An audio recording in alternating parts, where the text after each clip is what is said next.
What we do here at the OECD is work with a new metric of job quality that we have devised over the last few years, which defines jobs in terms of the characteristics that are most important for workers' well-being. And what we find, perhaps surprisingly for some, is that job quality does not come at the expense of job quantity.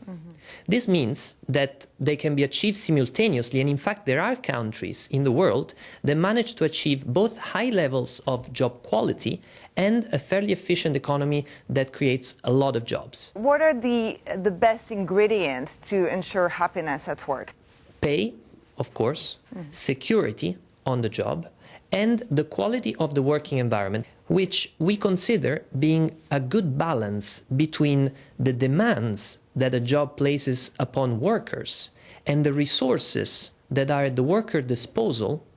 for coping with those demands.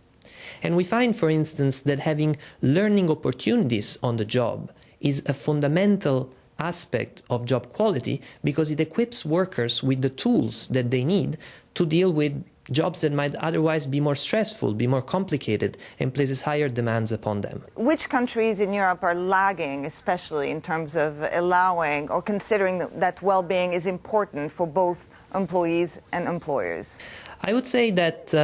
there is a lot of heterogeneity, first of all, but if we had to identify countries that have succeeded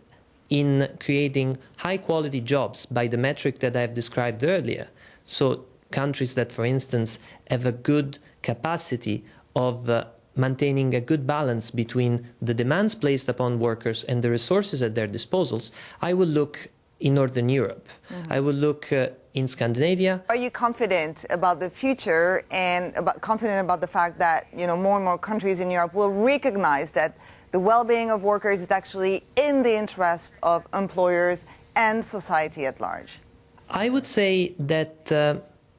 if companies that are starting to set the trend show to ultimately being successful,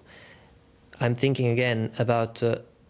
companies working in the knowledge society such as Google, for instance, which have recognized that in order to compete on innovation, you have to have motivated workers,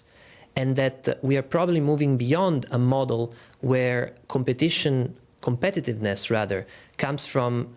working your workers as hard as possible, paying them as little as possible,